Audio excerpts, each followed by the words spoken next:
श्री स्वामी समर्थ अवधूत चिंतन श्री गुरुदेव दत्त तुम्हा सगळ्यांचं आपल्या चॅनलमध्ये स्वागत करते। तर बघा, उद्याच्या दिवसाला कमला एकादशी जी आहे ती आलेली आहे आणि कमला एकादशी जी आहे ती अधिक महिन्यात आलेली आहे। म्हणजेच काय, हा जो योग आहे हा खूप महत्त्वाचा जुळून आलेला आहे आणि आपण एकादशीच्या दिवशी भगवान श्रीहरी विष्णूंची सेवा करत असतो। तर मात्र अधिक महिना जो आहे हा संपूर्ण भगवान श्रीहरी विष्णूंना समर्पित आहे। त्यातल्या त्यात एकादशी येणं म्हणजे हा खूप मोठा योग असतो आणि या एकादशीला आपल्याला काही सेवा ज्या असतात त्या महत्त्वाच्या ठरत असतात।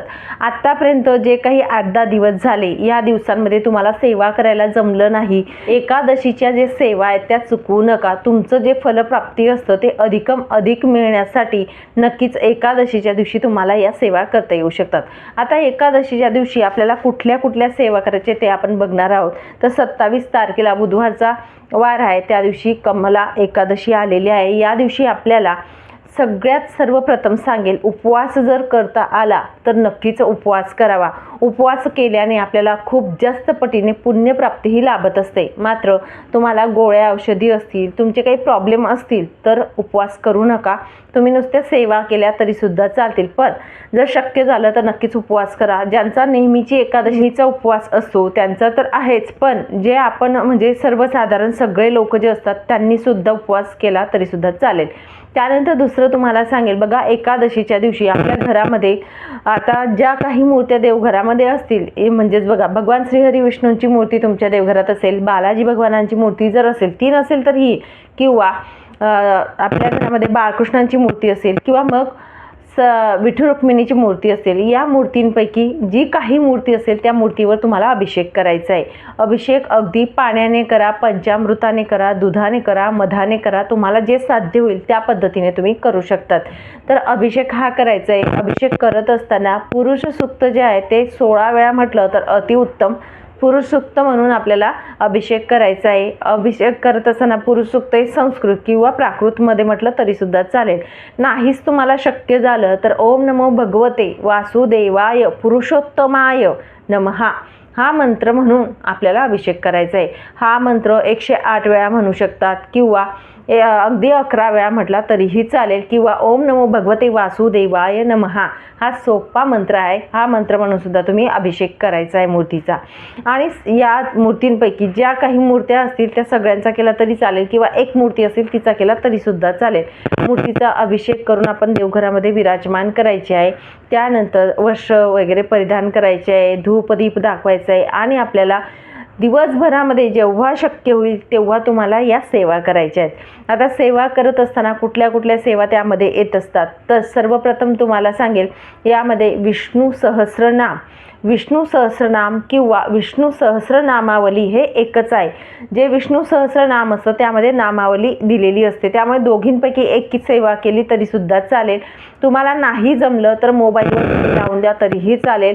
त्यानंतर तुम्हाला सांगेल, विष्णू सहस्रनाम किंवा विष्णू सहस्रनामावली म्हणत आपल्याला तुळशीचं पान जे असतं श्रीहरी विष्णूंना अर्पण करायचे। पान अतिप्रिय असतं आणि तुम्ही जर विष्णू सहस्रनाम किंवा नामावली म्हणत असणार तर म्हणजे दोघी सेवा एकत्र होतात तुमच्या। तर तुमच्याकडे जेवढे तुळशीचे पानं असतील तेवढे शक्य झालं तर विष्णू सहस्रनामावलीला व्हा। एक जरी पान असेल तर तुम्ही हातात ठेवा आणि नंतर वाहिलं तरी सुद्धा चालेल। या पद्धतीने तुम्ही तुळशीचं पान मात्र अर्पण करायचं आहे। त्यानंतर दुसरं तुम्हाला सांगेल, बघा, तुम्हाला भगवान श्रीहरी विष्णूंची आवडती सेवा म्हणजेच ती कोणती, तर आपल्याला संक्षिप्त भागवत जो ग्रंथ आहे त्या ग्रंथाचं एक तरी पारायण करायचं आहे। आता एक पारायण कसं करावं, काय करावं, तुम्ही बघा, सकाळी करू शकता, दुपारी करू शकतात, संध्याकाळी करा, केव्हाही करा, तुम्हाला जेव्हा वेळ साध्य होईल अगदी तेव्हा करू शकतात। दुपारी 12 ते 12:30 करू शकतात, काही हरकत नाही, या पद्धतीने करा तरीही चालेल। हे पठण करण्यासाठी तुम्हाला ज्यांचा नेहमीचा सराव असेल त्यांना 1.5-2 तास लागतो, ज्यांना सराव नाही त्यांना जास्त कालावधी लागू शकतो। वाचनाच्या स्पीडवर आहे शेवटी। या पद्धतीने एकतरी पारायण करा आणि खूप मोठी सेवा आहे। प्रखरमधले प्रखर पितृदोष ज्यांना असतील त्यांनी नक्कीच ही सेवा त्या दिवशी करावी, कारण भगवान श्रीहरी विष्णूंची सेवा एकादशीला, ती पण संक्षिप्त श्रीमद भागवतचं ग्रंथाचं केलं जातं पारायण, त्या घरात पितृदोष नाहीसा होत असतो, म्हणून नक्कीच करा। अजून त्यानंतर तुम्हाला सांगेल, व्यंकटेश स्तोत्राचं अनुष्ठान तुम्ही त्या दिवशी करू शकतात। व्यंकटेश स्तोत्राचं अनुष्ठान हे रात्री 12ला केलं तर अतिउत्तम। मी मागे पण व्हिडिओ टाकलेला आहे, ज्यांना कुणाला रोजच्या जीवनामध्ये करायला जमत नाही त्यांनी एकादशीला करू शकतात. तर बघा, रात्रीच्या 12ला केलं तर अतिउत्तम, नाही जमलं तर दिवसभरामध्ये तुम्हाला वेळ काळ जसा साध्य होईल त्या पद्धतीने तुम्ही 21 वेळा व्यंकटेश स्तोत्राचं अनुष्ठान करू शकतात. आता बऱ्याच महिलांचा असा प्रश्न येईल की ताई बघ, मला जमणार नाही किंवा 21 वेळा पठण करण्यासाठी मी बसू नाही शकत एवढा वेळा, किंवा लहान मुलं आहेत तर मी 2 वेळेत करू शकते का किंवा 3 वेळेत करू शकते, असं करू शकते का? बघा, तुम्हाला वेळ काळ जर खरंच शक्य होणार नाही, शक्य झालं तर एका बैठकीतच 21 वेळा पठण करा असं सांगेल. पण जर शक्य होत नाही तर तुम्ही 2 बैठकीत किंवा 3 बैठकीत करा. 3 बैठकीत करत असताना 7 वेळा 7 वेळा 7 वेळा अशा पद्धतीने करा तरीही चालेल. मात्र तुम्ही जर ही सेवा करत असणार तर तुम्हाला सांगेल, आपण जी काही सेवा करणार आहोत ती संकल्पयुक्त करा, संकल्प करा, आणि जी झालेली सेवा आहे ती मी भगवान श्री हरी विष्णूंच्या चरणी अर्पण करत आहे असं सांगावं, आणि नंतर आपण अनुष्ठान करू शकतो. फक्त एकच दिवसाचं करत आहे असं आपण संकल्पामध्ये म्हणावं, त्या पद्धतीने करा.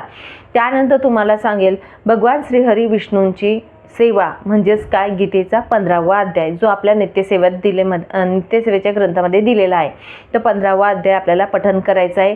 संस्कृतमध्ये करा किंवा प्राकृतमध्ये करा, ज्या पद्धतीने तुम्हाला जमतं त्या पद्धतीने तुम्ही करा. गीतेची 18 नावे दिलेली आहेत, ते 18 नावे सुद्धा आपण पठण करावे. गुरुमाऊलींच्या सांगण्यानुसार गीतेची 18 नावे म्हटल्याने आपल्या गीता पठण करण्याचं पुण्यप्राप्ती ही मिळत असते. म्हणून आपण गीतेची 18 नावे जी आहेत नित्यसेवेच्या ग्रंथामध्ये ते आपण पठण करायचे आहेत. त्यानंतर तुम्हाला सांगेल बघा, त्या दिवशी तुम्हाला जर सत्यनारायण पूजा करायची असेल तर सत्यनारायण पूजासुद्धा तुम्ही करू शकतात एकादशी निमित्ताने, की आपल्याला श्रीहरी विष्णूंची सेवा करायची आहे. ती सुद्धा सुंदर अशी सेवा आहे, ती करू शकतात. आणि बघा, आपण जेव्हा सत्यनारायण पूजा करत असतो तेव्हा आपण बघा शिऱ्याचा नैवेद्य दाखवतो, तेव्हा आपण खडी साखरेचा नैवेद्य दाखवू शकतात किंवा दूध साखरेचा नैवेद्य दाखवू शकतात. या पद्धतीने करा तरीही सत्यनारायण पूजा तुम्ही करू शकतात. तर बघा, तुळशीच्या काड्या जर तुमच्याकडे अवेलेबल असतील, सुकलेल्या काड्या, तुळशीचे लाकूड बोलले जातं, तुळशीच्या काड्या बोलतो आपण, जी तुळस सुकल्यानंतर आपल्याकडे अवेलेबल असतात, मी साईडला माझ्याकडे आहेत आता सांगेल तुम्हाला. तर त्या तुळशीच्या काड्यांची सेवा मी मागेही टाकलेली आहे, आपला व्हिडिओ झालेला आहे. तर तुम्हाला सांगेल, एकादशीच्या दिवशी खूप खूप जास्त महत्त्व असतं.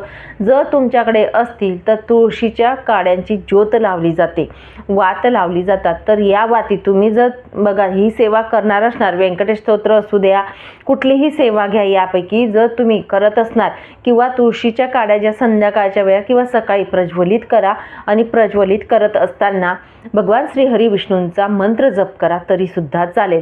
त्या तुळशीच्या काड्या तुम्ही 5-7 या पद्धतीने घ्या. थोडासा कापूस गुंडाळायचा आहे, तूप असतं गाईचं, तुपामध्ये बुडवून ठेवायच्या, भिजवायच्या, आणि नंतर आपण प्रज्वलित कराव्या.